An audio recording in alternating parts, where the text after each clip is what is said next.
G'day folks.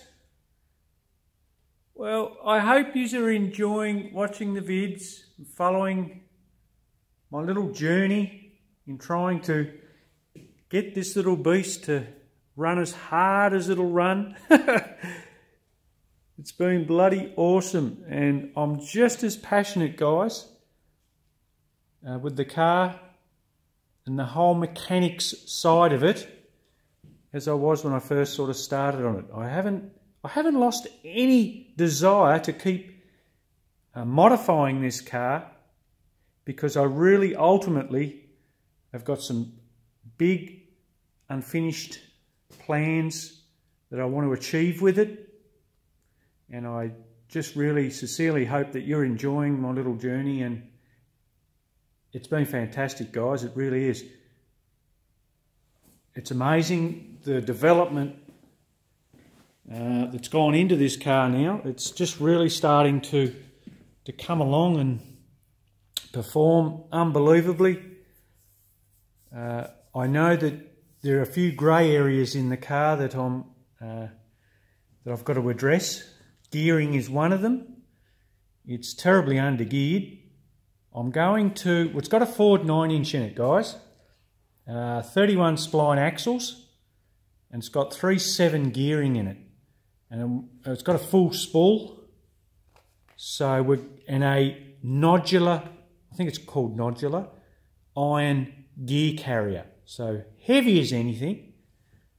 And I'm actually thinking of just swapping out the nodular carrier with the whole gear set and everything for some slightly taller gears.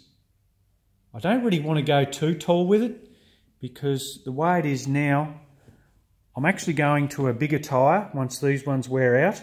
I'm going to a 275, and they're a little bit taller in diameter. So that's going to give me a little bit extra gearing. So I'm going to go back to 3.5. I can lift my revs on this. I'm really conservative on the revs. So if I can sort of target around 240 to 50 kilometres an hour, say 6,500-ish revs, with, like I said, with the bigger tyres and the gear change, will be about where I want to be with it. Now we're going to go for an aluminium gear carrier, just to save a few kilos in weight, or unsprung weight. So I'm going to get one priced and set up complete. So it's just a swap out, easy deal for me, because I think it's going to not be much cheaper, to be honest, to get it all sort of swapped over with new gears, bearings, etc. Really all I've got to pay for is the bearings, the gear carrier, and the spool. The spools aren't that expensive. I think the carriers, they vary from around sort of $600. So that's sort of what I'm thinking at the minute. That'll be probably later on in the year. Alright, well the main reason for putting this vid up, I got a bit sidetracked there, guys. Oh dear, is my Aeroflow or Speedflow fittings have turned up for my transmission cooler upgrade. There's a couple of interesting little points I've sort of picked up on the improvement side of it now that I'm swapping it out to braid.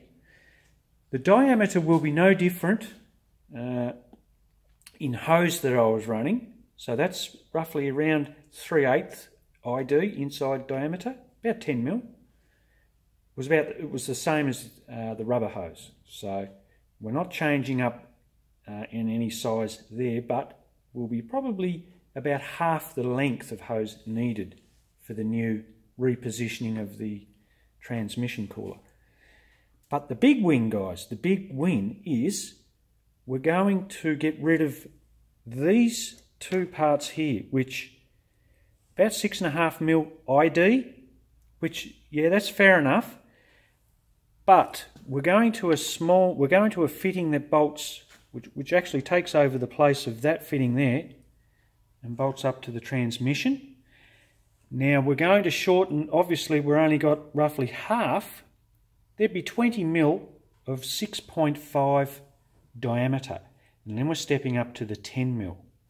I mean, I could have shortened these up, but I never did. Now, the next little upgrade is from, this is the transmission gauge, pressure gauge, T. Now that's back to 6.5mm roughly, give or take. Getting rid of that, we're stepping straight up to the 10mm fitting. So we're not going to lose any flow over the line, so it's all going to be the same. So that's a little win there. And what my plan is too, guys, for the transmission, and I only just found this out the other day, that there's an actual restriction of this part here is being sweated in. This is actually 10mm, 3/8 ID, right through it.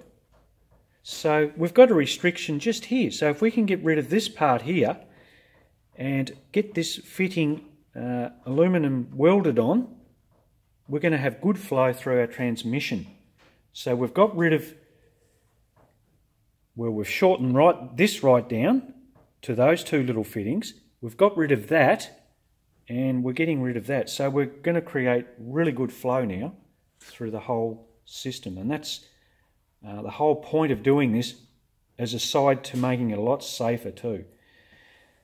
And halving up the length of line. So that'll be fantastic, because that was the trouble, guys, that I had with that 355 engine. We just couldn't get enough flow, hence we created a lot more line pressure, which created thrust from the converter pushing away from the gearbox and destroying the thrust bearing or the thrust plate off the crank.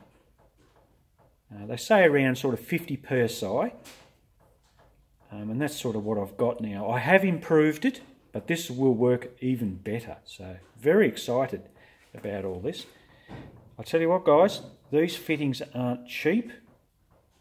There's about $450 odd with the hose, with the line, the braid line, and all them fittings sitting there. But like anything, quality does come at a price, and to me that's cheap insurance, guys.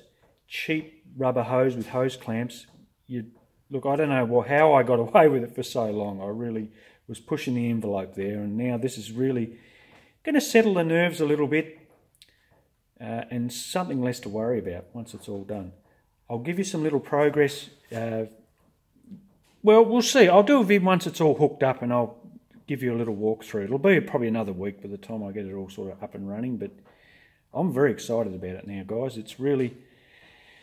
all this stuff's just coming to me, guys. It really is. And that's what it's all about. Creating flow and airflow, no matter what it is on race cars. It's all about the flow. If you can create good flow through your radiators, through your coolers, through your lines, right through from your carby, you know, through your heads, everything's all about flow. And that's what it's all about, guys. And it really makes a huge, huge difference, especially when you're pushing this stuff, really leaning on it hard. It makes a big difference. All right, guys. Well, I'll leave it there for now. I'm busy on it. I'm really enjoying this, guys. I really am. I'm just loving it. I know that, you know, another 12 months, I'll be really knocking on the door of cracking that 60-second barrier. How low I get down into the under a minute, well, who knows? But it's definitely, I can see it. There's a small little light at the end of the tunnel. Like I said, but just keep it real, keep it safe. I've got to keep driving within my comfort zone and not sort of step out of that, because as soon as I step out of it, I get very uncomfortable in the car very quickly. And that's when things can sort of turn pear-shaped on you if you're not relaxed in yourself while you're driving. All right, guys. Well, I'll pop one up soon. I'll catch you later.